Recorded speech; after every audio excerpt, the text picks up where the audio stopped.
विलासपुर एक बहुत ही खूबसूरत गांव था। ऊंची ऊंची पहाड़ियाँ, झरने और सुंदर पशु पक्षी। गांव में लोग खुशहाल जीवन जी रहे थे। लेकिन विलासपुर में दूर जंगल में दो बहनें रहती थीं।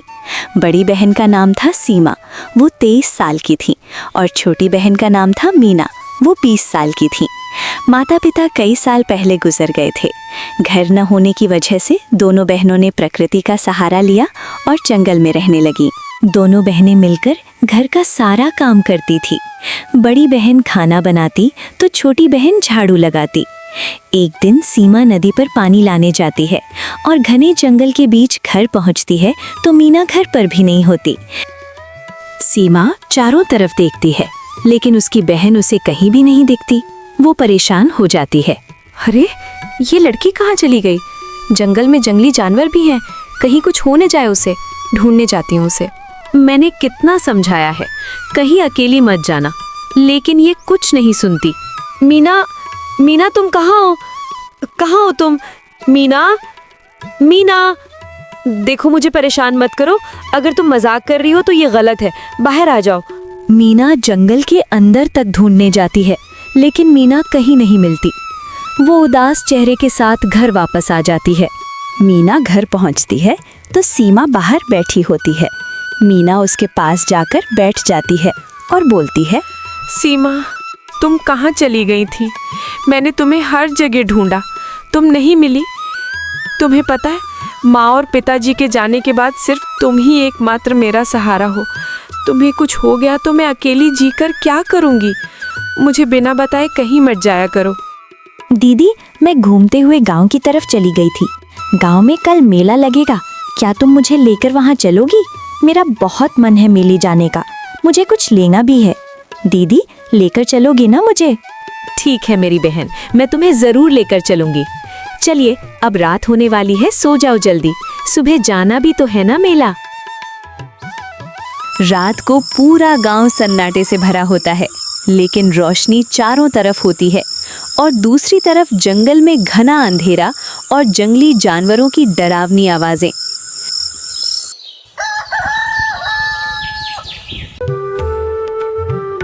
दोनों बहनें सुबह होते ही मेले में पहुंच जाती हैं।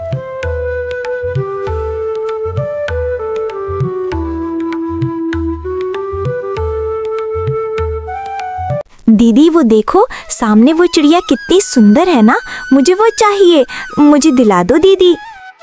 हाँ, अच्छी तो लग रही हैं, पता नहीं कितने की होगी। मेरे पास ज्यादा पैसे नहीं हैं। चलो चलकर पूछते हैं कितने की है। सीमा और मीना उस चिड़िया वाले के पास जाती हैं और उससे पूछती हैं, अंकल, ये बुलबुल चिड़िया कितने की है? ये 5 रुपए की है।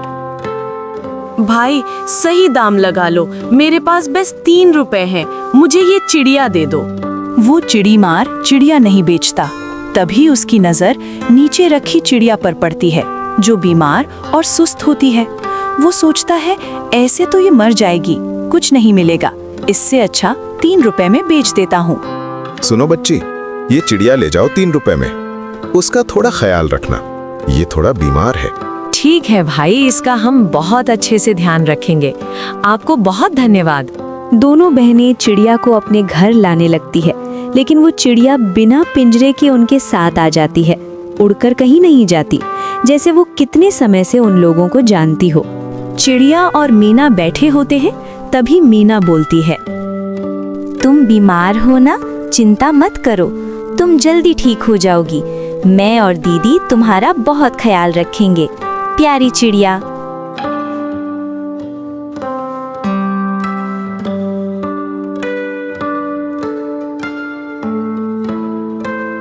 रात होती है, लेकिन इनके लिए अगली सुबह किसी मुसीबत से कम नहीं होगी। वे इससे अनजान होती हैं। सभी गांव के लोग अपने अपने काम में व्यस्त होते हैं। तभी अगले दिन गांव की सरपंच का घर। बिट्टू, वो अपने पास वाले गांव का जो जंगल है, मैंने वो बहुत बड़ी कंपनी को बेच दिया।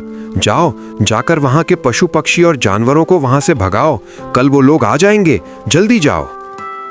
ठीक है मालिक, मैं अभी कुछ आदमियों को लेकर जाता हूँ। सरपंच का नौकर कुछ आदमियों को अपने साथ लेकर जंगल की ओर चल पड़ता है। वो जंगल के अंदर जाकर देखता है तो वहाँ अलग ही नज़ारा होता है। सीमा और मीना को घने जंगल में देख वो हैरान हो जाता है और बोलता है, लड़की, तुम लोग इस घने जंगल में क्या कर रही हो? तुम्हें पता नहीं जंगल में जंगली जानवर होते हैं? यहाँ नहीं खेलना चाहिए। चलो निकलो यहाँ से, जाओ अपने अपने घर। नहीं, हमारा कोई घर नहीं। हम किराए के घर में रहते थे। हमारे माँ पिताजी के मरने के बाद कोई नहीं है, ना ही घर और ना ही कोई रिश्तेदार। हमें यहाँ से मत निकालो, हम कहाँ जाएंगे? देखो लड़की, ये कोई धर्मशाला नहीं है जो कोई भी रह लेगा।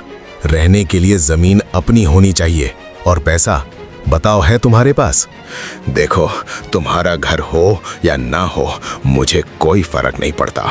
इस जंगल के मालिक ने ये जंगल शहर के किसी बड़े व्यापारी को बेच दी है। कल से काम चालू होगा। अच्छा यही होगा, रातों रात यहाँ से अपना बोरिया बिस्तर समेट के कहीं चले जाओ। बिट्टू घर पहुंचकर सरपंच को सब बताता है। मालिक, वो जंगल में 2 लड़कियां रह रही हैं। बोल रही हैं हमारा घर भी नहीं है और माँ बाप भी नहीं है। वो लोग वहां से जाने का नाम नहीं ले रही। देखो बिट्टू, कुछ भी करके उन्हें बाहर निकालो। मैं बात पक्की कर चुका हूँ। अब चाहे उन्हें मारो या पीटो, वो लोग बाहर होने चाहिए। वो बड़े लोग आज आ जाएंगे। सरपंच खड़ा होता है। तभी वहां चमचमाती हुई लाल गाड़ी आती है और उस गाड़ी में से एक अमीर आदमी निकलता है। और किशनलाल जी, कैसे हैं आप?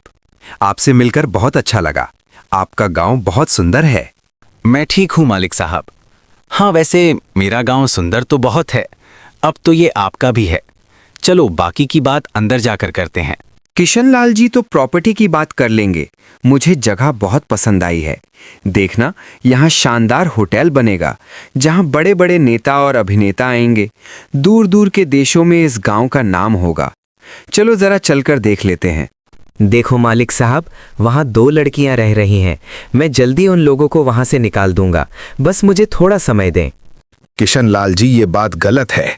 मुझे कल से वहाँ काम करवाना है और आप कुछ दिनों की मोहलत मांग रहे हो। अगर घी सीधी उंगली से नहीं निकलता तो मुझे उंगली टेढ़ी भी करनी आती है। मुझे अभी जंगल लेकर चलो।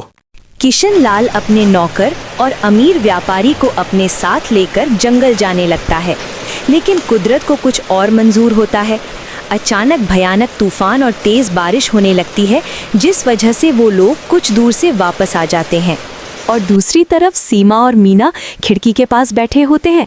उन्हें यही चिंता होती है, अगर ज़्यादा बारिश होगी तो उनकी ये झोपड़ी भी ढह जाएगी। दीदी, ये इतना तेज तूफान अचानक से क्या हो गया? जैसे लग रहा है कि बादल फट जाएंगे। हाँ, मुझे भी ऐसा लग रहा है कि जैसे कोई बड़ी आपदा आने वाली हो। कल वो लोग फिर आएंगे हमें धमकाने और डराने, और ऊपर से ये बारिश। वो दोनों आपस में बात ही कर रहे होते हैं, तभी आवाज़ आती है और वो आवाज़ छोटी प्यारी चिड़िया की होती है। हाँ, तुम्हें सही लगता है, कोई बड़ा तूफान तो आने वाला है। अरे, तुम बोल रही हो? मुझे अपनी आंखों पर विश्वास नहीं हो रहा। एक चिड़िया बोल रही है। दीदी देखो, ये हमसे बात कर रही है। हाँ, मैं एक बोलने वाली चिड़िया हूँ। उस चिड़ीमार ने मुझे धोखे से पकड़ लिया था, लेकिन तुमने मुझे उससे आज़ाद करवाया। मीना, तुम्हें जल्दी इस जंगल से जाना होगा और गांव वालों की मदद करनी होगी। बहुत बड़ा तूफान और बाढ़ आने वाली है।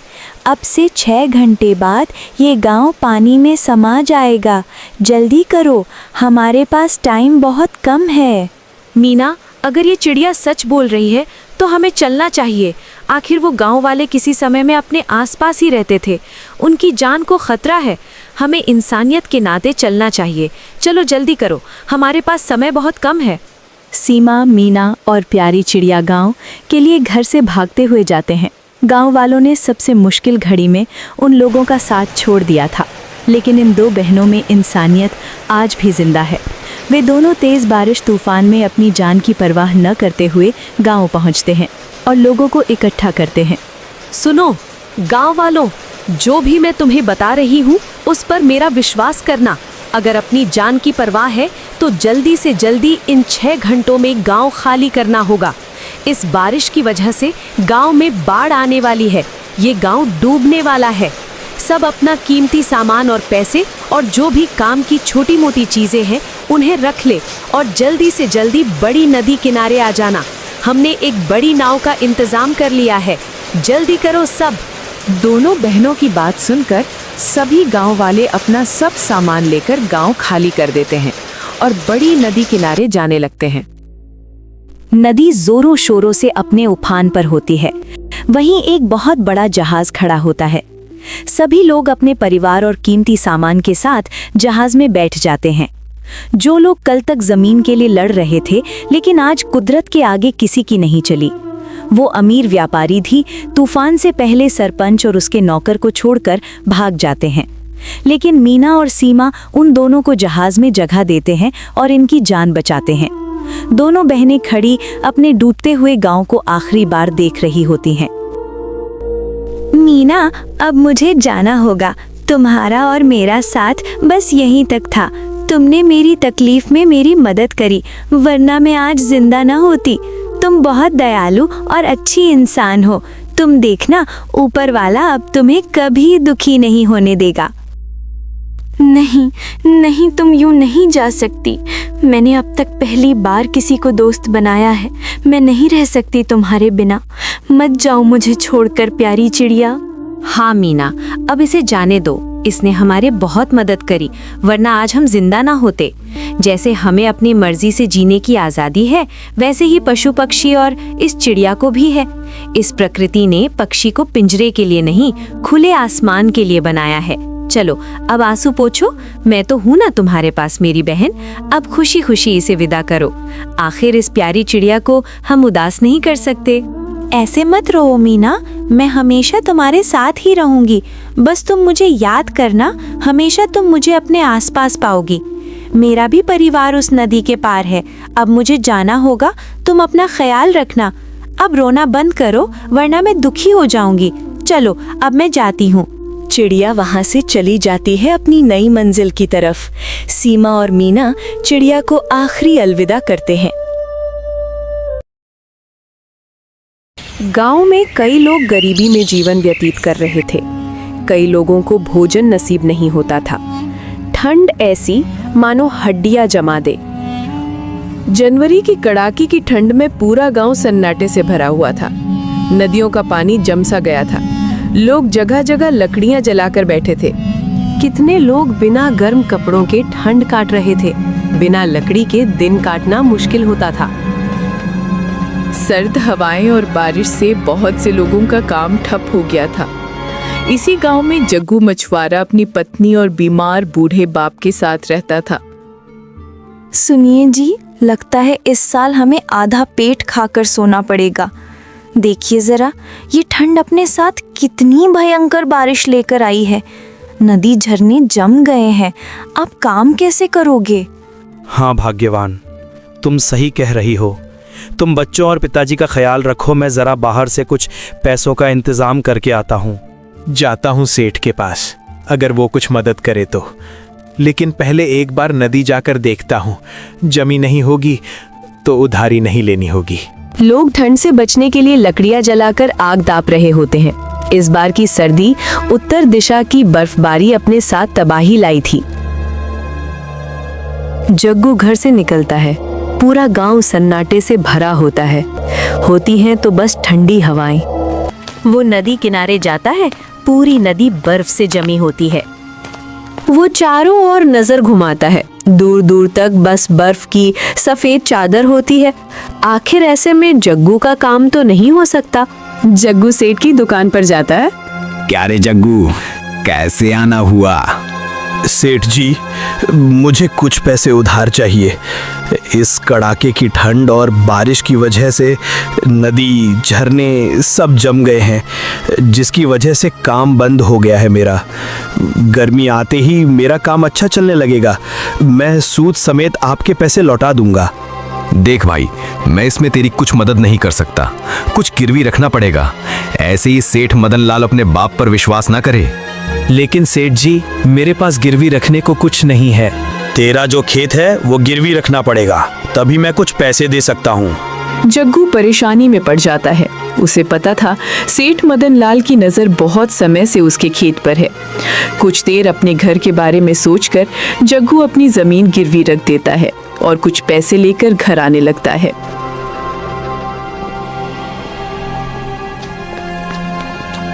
जग्गू वहां से पैसे लेकर कड़कती ठंड की बारिश में घर की ओर निकल जाता है। वो घर पहुंचकर कुछ पैसे रमा को दे देता है। रमा पैसों के बारे में पूछती है तो जग्गू उसे कुछ नहीं बताता।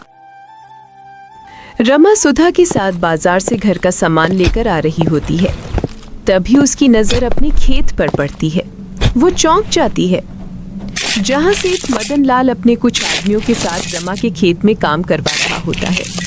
रमा को कुछ समझ नहीं आता कि सेठ मदन लाल उसके खेत में क्या कर रहा है। वो सुधा के साथ वहां खड़ी होकर दूर से सब देख रही होती है।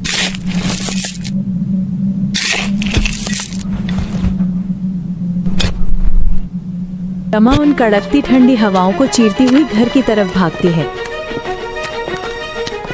जैसे उसके मन के गरीबी की आग ने उन बर्फीली हवाओं को कमजोर कर दिया हो।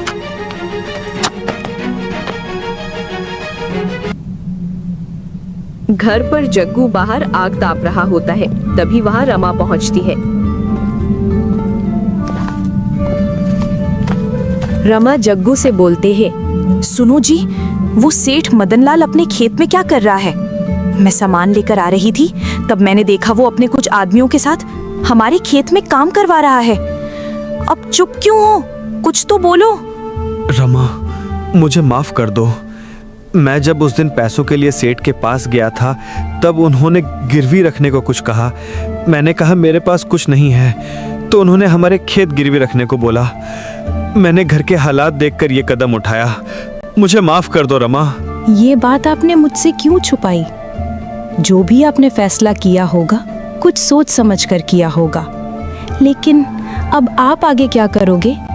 नदियां सब जमी हुई हैं।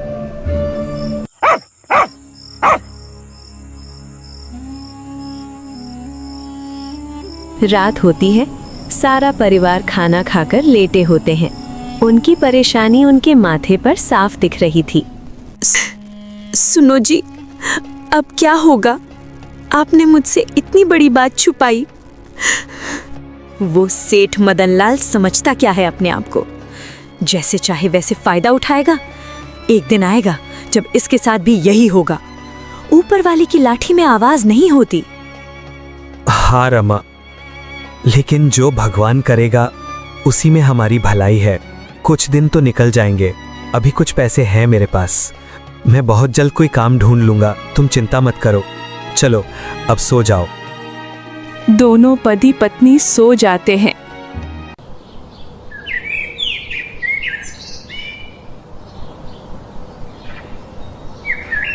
ऐसे ही इस बर्फबारी वाली ठंडी में उनके कई दिन गुजर जाते हैं। जग्गू ने जो पैसे सेठ मदनलाल से लिए थे, अब वो धीरे धीरे खत्म होने लगे थे। अब इनकी परेशानी और बढ़ने वाली थी। रमा उससे कुछ काम करने के लिए कहती है। जग्गू भी अब बिना ठंड की चिंता किए घर से ठिठुरता हुआ निकल जाता है। आज भी लोग कहीं नजर नहीं आ रहे थे। वो काम की तलाश में जाता है, लेकिन इस ठंड में कहाँ किसी का काम चल रहा है। तभी वो लकड़ियों की दुकान देखता है। वो उस व्यापारी के पास जाता है। सुनो भाई, ये लकड़ियाँ कितने की हैं? सही दाम लगाकर मुझे कुछ लकड़ियाँ दे दो। ठीक है, ये बड़े वाला गट्ठर 20 रुपए का है और ये छोटे वाला 10 रुपए का। इस ठंडी में सबसे ज्यादा जरूरत इसी की होती है। बाकी गर्मी इन्हें कोई नहीं पूछता। दाम कम नहीं होगा, जो सबको देता हूँ वही दाम मिलेगा। बताओ कौन सा चाहिए? जग्गू व्यापारी को बड़े गट्ठर के पैसे देकर लकड़ियां वहां से ले जाता है। वो लकड़ियां लेकर गली गली बेचता है। थोड़ा दूर जाने पर उसे एक बूढ़ा दिखाई देता है। वो उसके पास जाता है। कैसे हो बाबा? आपको लकड़ियाँ चाहिए? सूखी और अच्छी लकड़ियाँ हैं ये। इतनी ठंड में ऐसी लकड़ियाँ मिलना मुश्किल है। ले लो, सही दाम लगा दूंगा। अच्छा हुआ बेटा जो तुम आ गए। लकड़ियां खत्म ही होने वाली थी। लाओ बेटा, कुछ लकड़ियां दे दो। जग्गू गट्ठर में से कुछ लकड़ियां निकालकर दे देता है और पैसे लेकर वहां से सनसनाती हुई बर्फबारी में वहां से अगले घर की तलाश में जाने लगता है।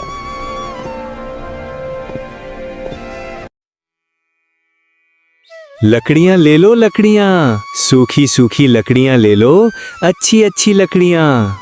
अरे ओ भाई, लकड़ी वाले, कैसे दे रहे हो ये लकड़ी? देखो भाई, सही दाम बताना, सारी लकड़ियां खरीद लूंगा। भैया वैसे ये 100 रुपए की है, आप 80 रुपए दे देना। जग्गू सारी लकड़ियां देकर खुशी खुशी वहां से घर निकल जाता है। लेकिन ये खुशी सिर्फ कुछ पलों की ही थी। जग्गू को रास्ते में एक चाय की टपरी दिखती है। वे वहां जाता है। वहां सेठ मदन लाल अपने कुछ दोस्तों के साथ चाय पी रहा होता है। देखो देखो, मछुआरा और लकड़हारा एक साथ आए हैं। लगता है लकड़ी बेचकर बहुत अमीर हो गया है जग्गू।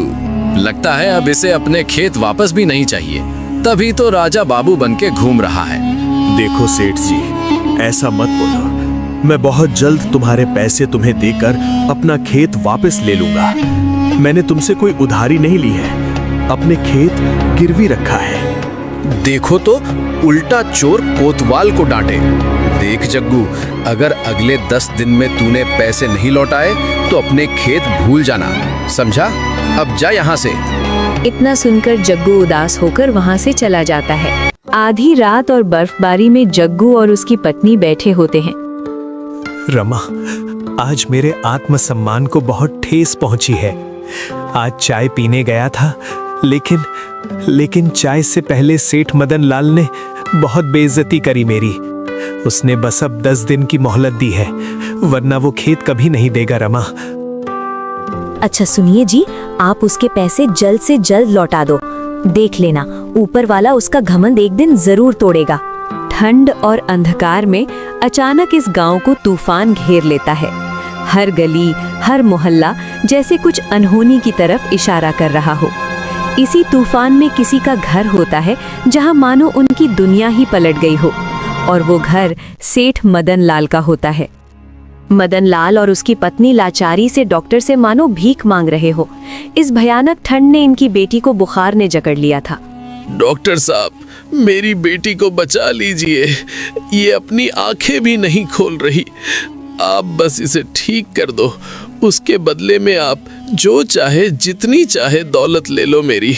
देखिए, आप बस दुआ करो, जब दवाइयाँ साथ छोड़ दें तो इंसान के कर्म जरूर साथ देते हैं। मैंने इसे दवाई दे दी है, बस टाइम से दवाई दो। और हाँ, कमरा जितना हो सके गर्म रखो, इसे ठंड से बहुत नुकसान हो सकता है। अब मैं चलता हूँ। डॉक्टर दवाई देकर वहां से चला जाता है। तभी मदन लाल की पत्नी बोलती है, सुनिए जी, लकड़ियां घर में नहीं है, इससे ज्यादा आग नहीं जल सकती। अब क्या होगा? देखिए, अगर आप बुरा ना माने तो वो जो जग्गू मछुआरा है, मैंने सुना है वो लकड़ियां बेचता है। क्या आप वहां से कुछ लकड़ियां ले आएंगे? हमारी बेटी की जिंदगी का सवाल है। हाँ मालती, मैं जरूर जाऊंगा और उससे अपने किए की माफी भी मांगूंगा। शायद भगवान ने ये मेरी करनी मेरे सामने लाकर खड़ी कर दी। मदन लाल उस रात को उस कड़कती ठंड और बर्फीले तूफान में जग्गू के घर के लिए निकल जाता है। वे लोग सो रहे होते हैं। अचानक इसी तूफानी रात में उनके दरवाजे पर दस्तक होती है। वो लोग सामने मदन लाल को देख चौंक जाते हैं। मेरी मदद करो, इस बर्फीले तूफान और मेरी करने की वजह से आज मेरी इकलौती बेटी बहुत बीमार है। मुझे माफ कर दो जग्गू, कुछ लकड़ियां दे दो, उसके बदले तुम जितना धन संपत्ति चाहो ले लो। मैं तुम्हारा खेत वापस दे दूंगा और पैसे भी नहीं लूंगा। डॉक्टर ने कमरा गर्म रखने को बोला है, मदद कर दो मेरी। सेठ जी, मुझे शर्मिंदा न करिए। जैसे रानी बिटिया आपकी बेटी है, वैसे हमारी भी है। आप जितनी चाहे उतनी लकड़ियां ले जाओ। मदन लाल लकड़ियां लेकर चला जाता है। शायद इसे इस ठोकर से समझ आ गया हो, जो चीज हम दूसरे के साथ करेंगे वो किसी न किसी रूप में हमारे पास एक दिन जरूर वापस आती है। और जग्गू के सब्र ने उसका साथ दिया। अब उसके पास खेत भी था और रोजगार भी।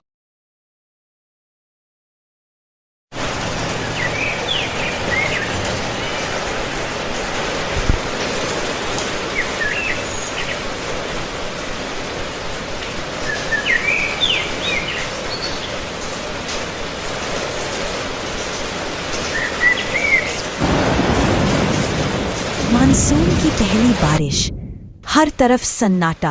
अमीरों के लिए ये बारिश बहुत मज़ेदार मौसम है, लेकिन गरीबों के लिए किसी मुसीबत से कम नहीं। बेचारा गोपाल अपनी छोटी सी टपरी पर चाय बना रहा है। चारों ओर कीचड़, ग्राहक का नामो निशान नहीं।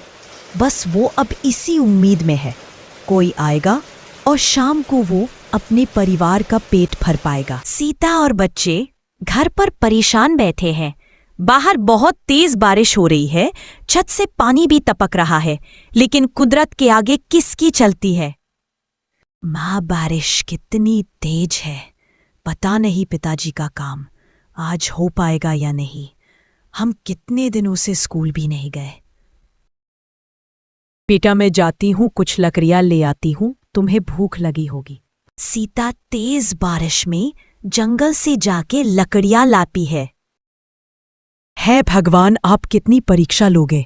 इतनी गरीबी में, बारिश में कहाँ से काम होगा? बच्चे भूखे हैं और लकड़ियाँ भी गीली है, चूल्हा कैसे जलेगा? सीता उन गीली लकड़ियों के साथ खाना बनाती है।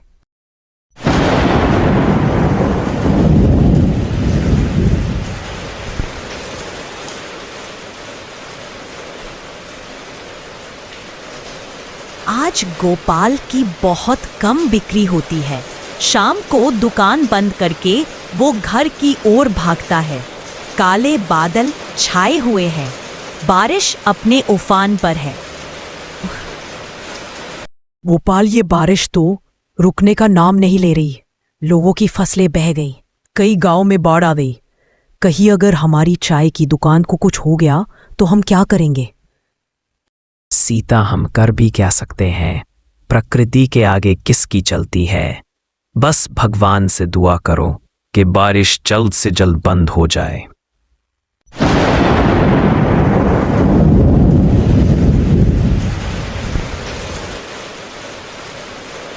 अगले दिन वही होता है जिसका डर दोनों पति पत्नी को होता है। उनकी चाय की दुकान पानी में डूब जाती है। दोनों भागते हुए दुकान के पास पहुंचते हैं। सीता और गोपाल को जैसे सदमा लग जाता है। आखिर गरीब अपना गुजारा कैसे करता है, वो उसके और भगवान के अलावा कोई नहीं जानता। गोपाल और सीता दूर से ही अपनी दुकान को डूबते हुए देखते हैं। उनकी आंखों के सामने उनकी रोजी रोटी छीन रही है।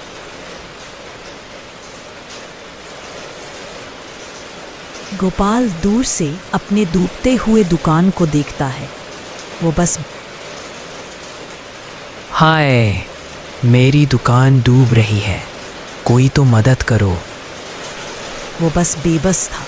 लोग फुसफुसाते हैं कि बेचारा गोपाल का तो बस यही बेग सहारा था, इस बारिश ने वो भी छीन लिया। सीता, परेशान ना हो, अगर भगवान ने छीना है तो देगा भी वही। ये समय भी गुजर।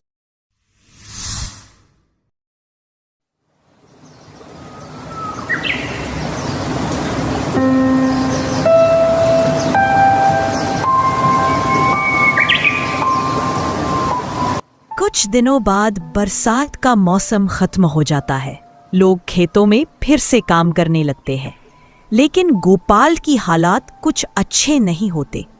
उन लोगों ने जैसे तैसे इतने दिन काटे, इसी के चल। अरे भाई, क्या तुम्हें पता है जमींदार ने सबको गोपाल की मदद करने को कहा है? अच्छा हाँ, बेचारे ने बहुत बुरे दिन काटे अपनी दुकान डूब जाने के बाद। चलो चलकर देखते हैं। गांव का जमींदार सब गांव वालों को इकट्ठा करता है और सबसे गोपाल की मदद करने की सलाह देता है। यहाँ सबको मैंने इसलिए बुलाया है ताकि हम गोपाल की कुछ मदद कर सके। गोपाल एक बहुत अच्छा इंसान है, हम सब जानते हैं। हमें गोपाल की दुकान दोबारा शुरू करने के लिए मदद करनी चाहिए। जो सहमत है वो बता सकता है। सब लोग आगे बढ़कर गोपाल की मदद करते हैं। गोपाल और उसका परिवार बहुत खुश होता है।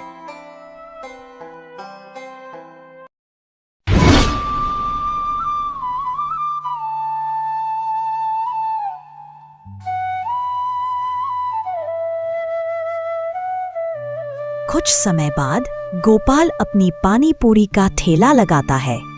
उसकी दुकान बहुत चलती है। अरे भाई, जरा एक पानी पूरी की प्लेट लगाना।